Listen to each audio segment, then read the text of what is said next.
हरे कृष्णा, जय श्री राधे। आप सभी का स्वागत है हरि का पंचांग चैनल पर। आप सभी सुन रहे हैं माघ मास के महात्म्य। आज आप आनंद लेंगे माघ मास के महात्म्य के 24वें अध्याय का। यदि इससे पहले के अध्याय आपने श्रवण नहीं किए हैं तो आप कर सकते हैं, हमारे चैनल पर उन वीडियोस को सुन सकते हैं। आइए आरंभ करते हैं 24वां अध्याय। लोमश जी कहने लगे कि वह राजा पहले तो तामेश्वर नामी नरक में गया, फिर अंध तामेश्वर नरक में जहाँ पर अति दुखों को प्राप्त हुआ, फिर महारौरव, फिर कालसूत्र नामी महानरक में गया, फिर मूर्छा को प्राप्त हो गया। मूर्छा से चेतना आने पर तापन और संप्रतापन नाम के नरक में गया। अनेक दुखों को भोगता हुआ वह प्रताप नाम के नरक में गया। तब काकोल, कुड़पल, पूर्व मृतिका, लोह शंकु, मृजिप आदि नरकों में होता हुआ असीपत्र वन में पहुंचाया गया, फिर लोह धारक आदि नरकों में गिराया गया। भगवान विष्णु के साथ द्वेष करने के कारण वह 21 युग तक भयंकर नरकों की यातना भोगता हुआ नरक से निकलकर हिमालय पर्वत पर बड़ा भारी पिशाच हुआ। उस वन में वह भूखा और प्यासा फिरता रहा। उसको मेरु पर्वत पर कहीं भी खाने को ना तो भोजन मिला, ना ही पीने को जल। होतव्यता के कारण वह पिशाच घूमता हुआ एक समय प्लुत प्रस्त्रवर्ण नाम के वन में जा निकला। बहेड़े के वृक्ष के नीचे वह दुखी होकर हाय मैं मरा, हाय मैं मरा ऐसे शब्द जोर जोर से पुकारने लगा और कहने लगा, भूख से दुखी मेरे इस जन्म का कब अंत होगा। इस पाप रूपी समुद्र में डूबते हुए मुझको कौन सहारा देगा।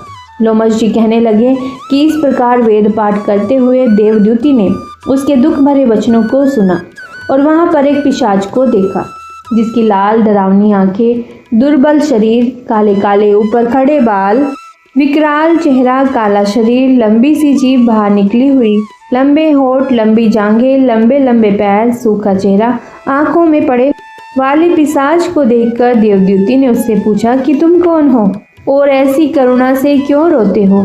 तुम्हारी यह दशा कैसे हुई और तुम्हारा मैं क्या उपकार करूं। मेरे आश्रम पर आ जाने से कोई प्राणी दुखी नहीं रहता और वैष्णव लोग आनंद ही करते हैं।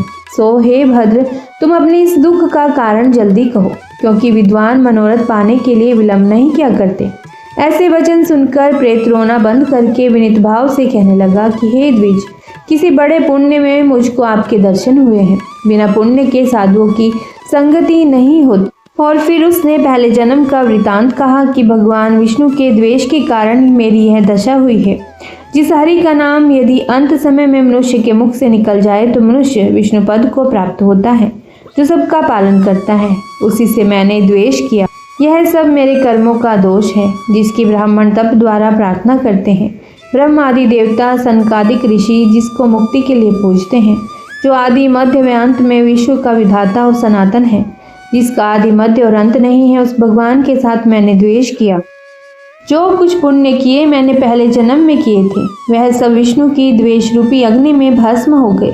यदि किसी प्रकार मेरे इस पाप का नाश हो जाए तो मैं भगवान विष्णु के सिवाय किसी और देवता का पूजन नहीं करूंगा। विष्णु भगवान से द्वेष करके मैंने बहुत दिनों तक नरक यातना भोगी और पिशाच योनि में पड़ा हूँ।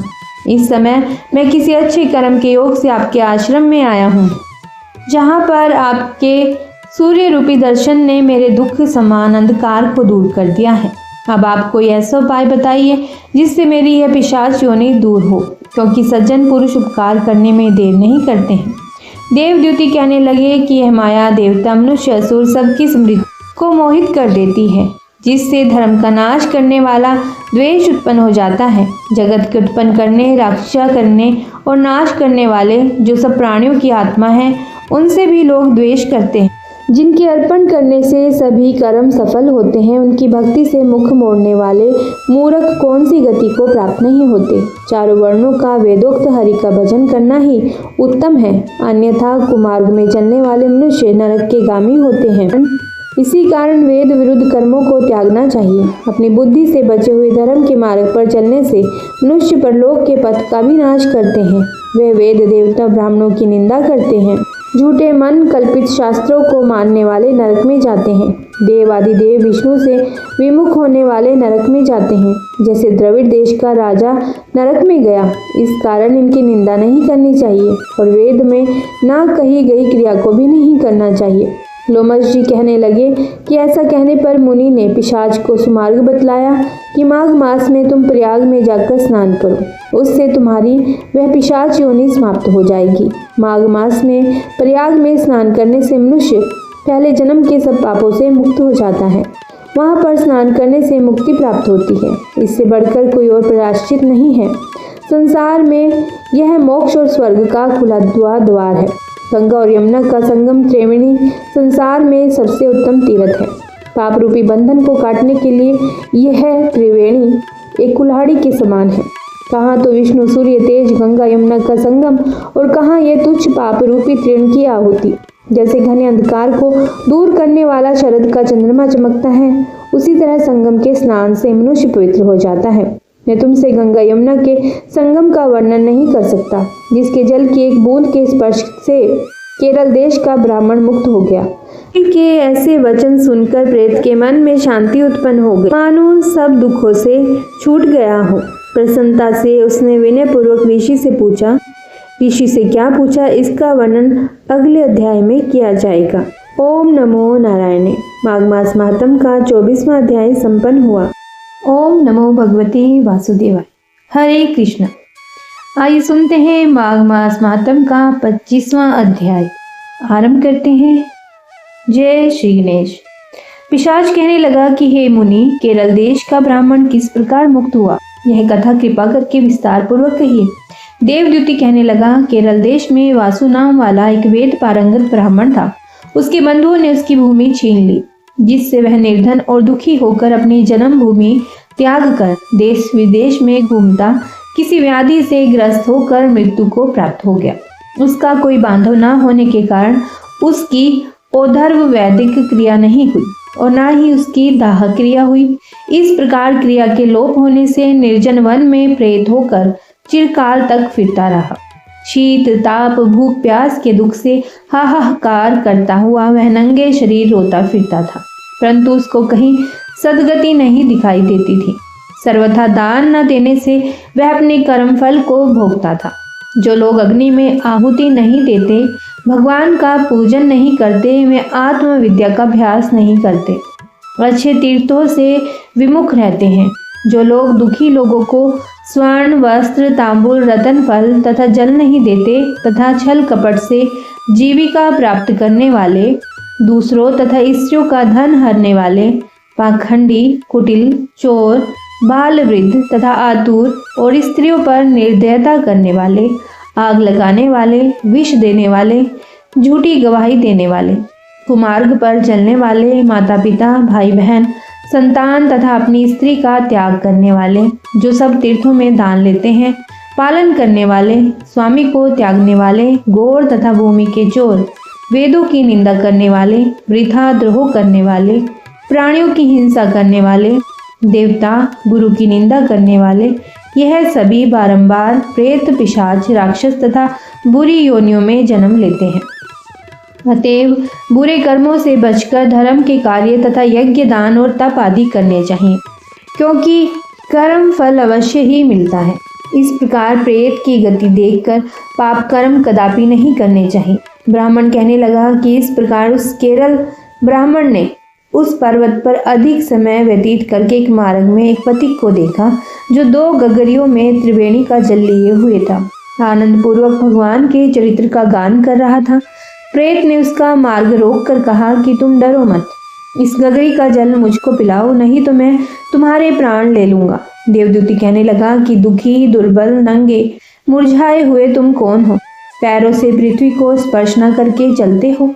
लोमश जी बोले, प्रेत यह वचन सुनकर कहने लगा कि मेरे ऐसा होने का कारण सुनो। मैंने कभी ब्राह्मणों को दान नहीं दिया, अत्यंत लोभी, क्रियाहीन, दूसरे के अन्न से पलने वाला था। मैंने कभी किसी को भिक्षा नहीं दी, न दूसरे के दुख से दुखी हुआ। प्यासे प्राणियों को मैंने कभी जल नहीं पिलाया। मैंने कभी छाता जूता दान नहीं किया, न किसी को जल का पात्र, पान या औषधि किसी को दी। न मैंने अपने घर में कभी किसी अतिथि को ठहराकर उसका स्वागत किया। अंधे, वृद्ध, अनाथ और दीनों को मैंने कभी अन्न से संतुष्ट नहीं किया और न ही किसी रोगी को मुक्त किया। न कभी ब्राह्मणों को दान दिया, न कभी अग्नि में हवन किया। वैशाख आदि मास में किसी को ठंडा जल नहीं पिलाया। ना ही मैंने बड़ या पीपल का कोई वृक्ष लगाया, ना किसी प्राणी को बंधन से छुड़ाया। कभी कोई व्रत करके शरीर को नहीं सुखाया। इस कारण मेरा पूर्व जन्म सब बुरे कार्यों में ही व्यतीत हुआ। मेरे पूर्व जन्म के कर्मों से ही मेरी यह गति हुई है। इस वन में व्याघ्र, भेड़िए से बचा हुआ मांस तथा जंतुओं के खाने से गिरे हुए फल, वृक्षों पर लगे हुए सुंदर फल तथा झरने का सुंदर जल सभी मिलते हैं, परंतु देव इच्छा से मैं कुछ नहीं खा सकता। सर्प की तरह केवल पवन भक्षण करके जीवन व्यतीत करता हूँ। बल, बुद्धि, मंत्र, पुरुषार्थ से लाभ, हानि, सुख, दुख, विवाह, मृत्यु, जीवन, भोग, रोग तथा वियोग में केवल भाग्य ही कारण होता है। कुरूप, मूर्ख, कुकर्मी, निंदित तथा पराक्रम से हीन मनुष्य भी भाग्य से ही राज्य भोगते हैं। काने, लूले, लंगड़े, नीतिहीन, निर्गुण, नपुंसक भाग्य से राज्य प्राप्त करते हैं। पर्वत पर भी बलवान राक्षस पिशाच रहते हैं, जिनमें से कभी कभी कोई कहीं कहीं वन में फिरते हुए अपने कर्म के अनुसार अन्न जल प्राप्त करते हैं, परंतु आपको उनका भय नहीं होना चाहिए, क्योंकि धर्मात्मा पुरुषों की उनकी पवित्रता ही रक्षा करती है। ग्रह, नक्षत्र, देवता सर्वथा धर्मात्माओं की रक्षा करते हैं। यह पिशाच आप जैसे भक्त की तरफ आंख उठाकर भी नहीं देख सकते। जो नारायण भगवान की भक्ति से पवित्र रहता है, उसको प्रेत, पिशाच, पूतना कोई बाधा नहीं दे सकते।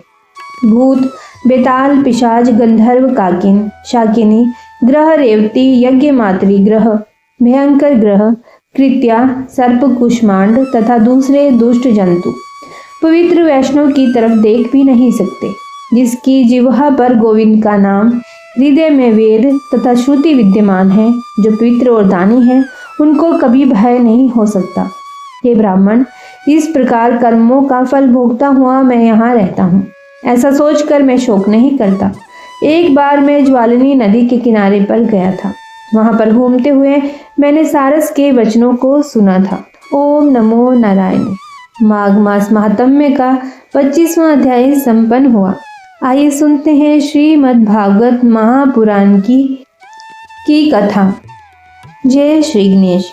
श्रीमद् भागवत महापुराण के प्रथम स्कंद के 9वें अध्याय का श्रवण करते हैं। बोलिए श्रीमद् भागवत महापुराण की जय। युधिष्ठिर आदि का भीष्म के पास जाने के बारे में और भगवान श्री कृष्ण की स्तुति करते हुए भीष्म जी का प्राण त्यागना इस अध्याय में बताया गया है। तो आइए आरंभ करते हैं। श्री सूत जी कहते हैं, इस प्रकार राजा युधिष्ठिर प्रजाद्रोह से भयभीत हो गए। फिर सब धर्मों का ज्ञान प्राप्त करने की इच्छा से उन्होंने कुरुक्षेत्र की यात्रा की, जहाँ भीष्म पितामह शरशैया पर पड़े हुए थे। शौनक आदि ऋषियों उस समय उन सब भाइयों ने स्वर्ण जटित रथों पर, जिनमें अच्छे अच्छे घोड़े जुते हुए थे, सवार होकर अपने भाई युधिष्ठिर का अनुगमन किया। उनके साथ व्यास, धौम्य आदि ब्राह्मण भी थे। शौनक जी अर्जुन के साथ भगवान श्री कृष्ण भी रथ पर चढ़कर चले। उन सब भाइयों के साथ महाराज युधिष्ठिर की ऐसी शोभा हुई मानो यक्षों से घिरे हुए स्वयं कुबेर ही जा रहे हों। अपने अनुचरों और भगवान श्री कृष्ण के साथ वहां जाकर पांडवों ने देखा कि भीष्म पितामह स्वर्ग से गिरे हुए देवता के समान पृथ्वी पर पड़े हुए हैं।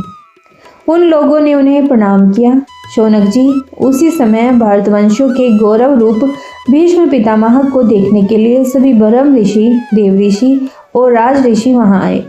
पर्वत, नारद, धौम्य, भगवान व्यास, वृद्धश्व, भरद्वाज, शिष्यों के साथ परशुराम जी, वशिष्ठ, इंद्र प्रमद, त्रित, घृत समद, असित, कक्षिवान, गौतम, अत्रि, विश्वामित्र, सुदर्शन तथा और भी सुखदेव आदि शुद्ध हृदय महात्मागण एवं शिष्यों के सहित कश्यप, अंगिरा, पुत्र बृहस्पति आदि मुनिगण भी वहां पधारे। भीष्म पितामह धर्म को और देश काल के विभाग को, कहाँ किस समय क्या करना चाहिए, इस बात को जानते थे। उन्होंने उन बड़भागी ऋषियों को सम्मिलित हुआ देखकर उनका यथा योग्य सत्कार किया।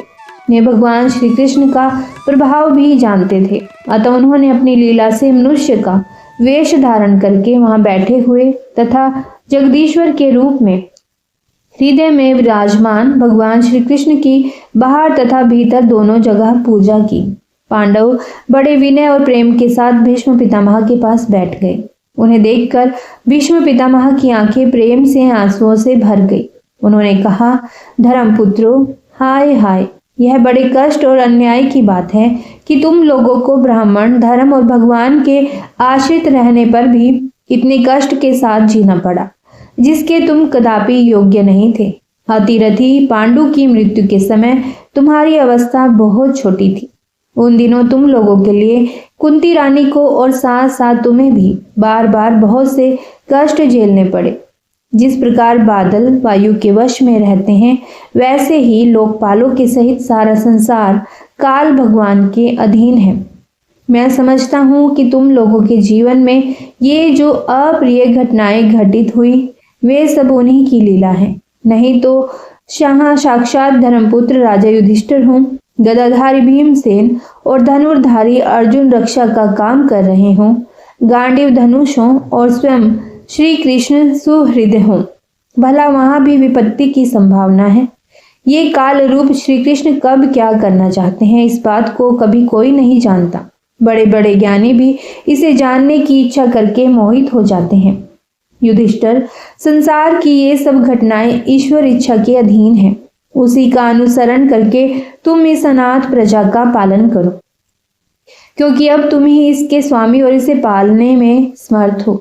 ये श्री कृष्ण साक्षात भगवान है। ये सबके आदि कारण और परम पुरुष नारायण है। अपनी माया से लोगों को मोहित करते हुए ये यदुवंशियों में छिपकर लीला कर रहे हैं। इनका प्रभाव अत्यंत गूढ़ एवं रहस्यमय है। युधिष्ठिर, उसे भगवान शंकर, देवऋषि नारद और स्वयं भगवान कपिल ही जानते हैं, जिन्हें तुम अपना ममेरा भाई, प्रिय मित्र और सबसे बड़ा हेतु मानते हो तथा जिन्हें तुमने प्रेम वश अपना मंत्री, दूत और सारथी तक बनाने में संकोच नहीं किया है, वे स्वयं परमात्मा हैं। इन सर्वात्मा, समदर्शी, अद्वितीय, अहंकार रहित और निष्पाप परमात्मा में उन ऊंचे नीचे कार्यों के कारण कभी किसी प्रकार की विषमता नहीं होती। युधिष्ठिर, इस प्रकार सर्वत्र सम होने पर भी देखो तो सही, वे अपने अनन्य प्रेमी भक्तों पर कितनी कृपा करते हैं। यही कारण है कि ऐसे समय में, जबकि मैं अपने प्राणों का त्याग करने जा रहा हूँ, इन भगवान श्री कृष्ण ने मुझे साक्षात दर्शन दिया है। भगवत परायण योगी पुरुष भक्ति भाव से इनमें अपना मन लगाकर और वाणी से इनके नाम का कीर्तन करते हुए शरीर का त्याग करते हैं और कामनाओं से तथा कर के बंधन से छूट जाते हैं। वे ही देवदेव भगवान अपने प्रसन्न हास्य और रक्त कमल के समान और नेत्रों से उल्लासित मुख वाले चतुर्भुज रूप से, जिसका और लोगों को केवल ध्यान में दर्शन होता है, तब तक यही स्थित रहकर प्रतीक्षा करें। जब तक यहीं स्थित रहकर प्रतीक्षा करें, जब तक मैं इस शरीर का त्याग न करूं। श्री सूत जी कहते हैं, युधिष्ठिर ने उनकी यह बात सुनकर शरशैया पर सोए हुए भीष्म पितामह से बहुत से ऋषियों के सामने ही नाना प्रकार के धर्मों के संबंध में अनेकों रहस्य पूछे। तब तत्ववेत्ता भीष्म पितामह ने वर्ण और आश्रमों के अनुसार पुरुष के स्वाभाविक धर्म और वैराग्य तथा राग के कारण विभिन्न रूप से बतलाए हुए निवृत्ति और प्रवृत्ति रूप द्विध धर्म, दान धर्म, राजधर्म, मोक्ष धर्म, स्त्री धर्म और भगवत धर्म, इन सब का अलग अलग संक्षेप और विस्तार से वर्णन किया। शौनक जी इनके साथ ही धर्म, अर्थ, काम और मोक्ष, इन चार पुरुषार्थों का तथा इनकी प्राप्ति के साधनों का अनेकों उपाख्यान और इतिहास सुनाते हुए विभागशः वर्णन किया। भीष्म पितामह इस प्रकार धर्म का प्रवचन कर ही रहे थे कि वह उत्तरायण का समय आ पहुंचा, जिसे मृत्यु को अपने अधीन रखने वाले भगवत परायण योगी लोग चाहा करते हैं।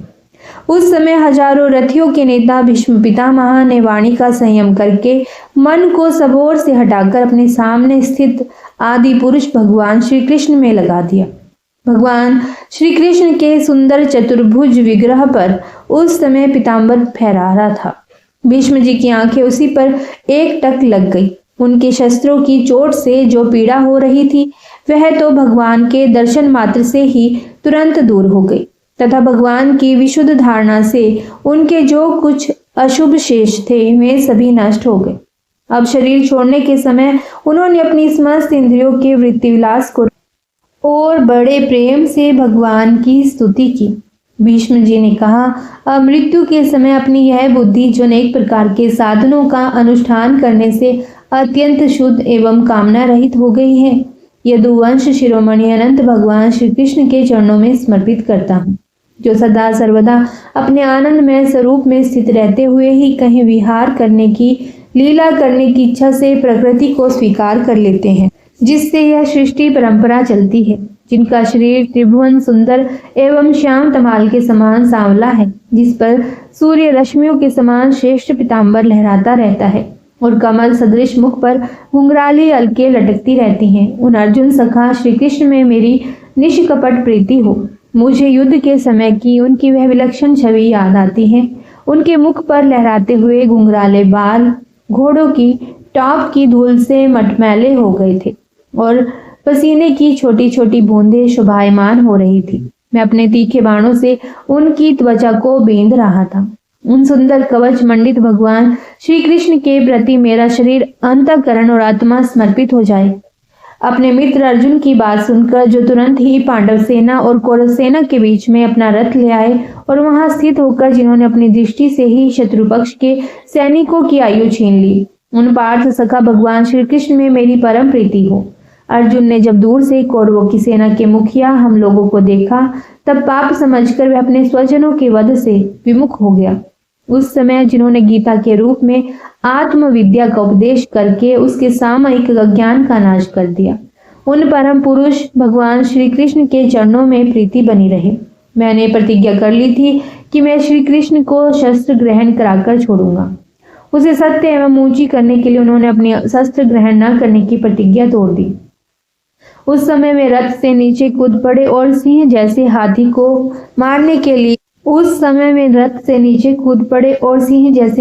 मारने के लिए उस पर टूट पड़ता है, वैसे ही रथ का पहिया लेकर मुझ पर झपट पड़े। उस समय वे इतने वेग से दौड़े कि उनके कंधे का दुपट्टा गिर गया और पृथ्वी कांपने लगी। मुझ आतताई ने तीखे बाण मार मारकर उनके शरीर का कवच तोड़ डाला था, जिससे सारा शरीर लहूलुहान हो रहा था। अर्जुन के रोकने पर भी वे बलपूर्वक मुझे मारने के लिए मेरी ओर दौड़े आ रहे थे।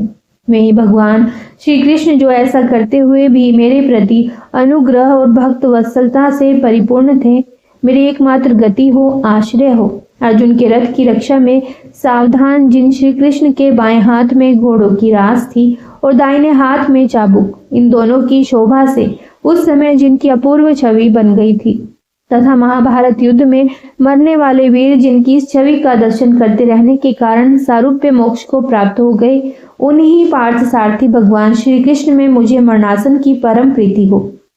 जिनकी लटकीली सुंदर चाल, हाव भाव युक्त चेष्टाएं, मधुर मुस्कान और प्रेम भरी चितवन से अत्यंत सम्मानित गोपियां, रासलीला में उनके अंतर ध्यान हो जाने पर प्रेम उन्माद से मतवाली होकर जिनकी लीलाओं का अनुकरण करके तन्मय हो गई थी, उन्हीं भगवान श्री कृष्ण में मेरा परम प्रेम हो।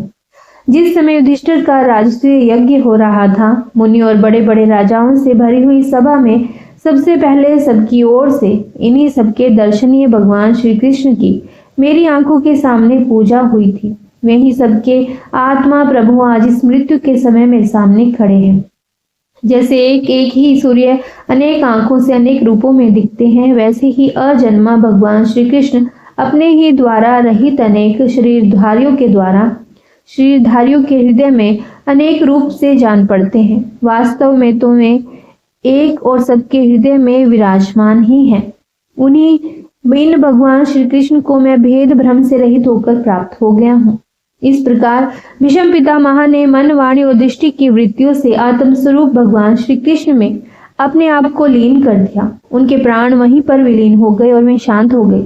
उनमें अनंत ब्रह्म में लीन जानकर सब लोग वैसे ही चुप हो गए जैसे दिन बीत जाने पर पक्षियों का कलरव शांत हो जाता है। उस समय देवता और मनुष्य नगाड़े बजाने लगे। साधु स्वभाव के राजा उनकी प्रशंसा करने लगे और आकाश से पुष्पों की वर्षा होने लगी। शौनक जी, युधिष्ठिर ने उनके मृत शरीर की अंत्येष्टि क्रिया कराई और कुछ समय के लिए शोकमगन हो गए।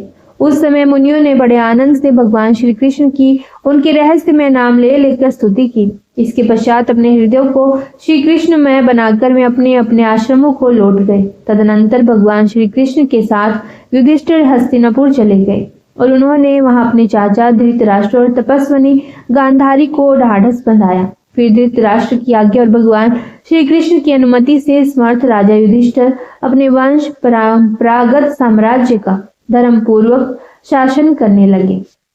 हरे कृष्णा। ओम नमो नारायण। श्रीमद् भागवत पुराण का प्रथम स्कंद का 9वां अध्याय संपन्न हुआ। तो बोलिए जय श्री कृष्ण। 10वां अध्याय आप कल सुनेंगे।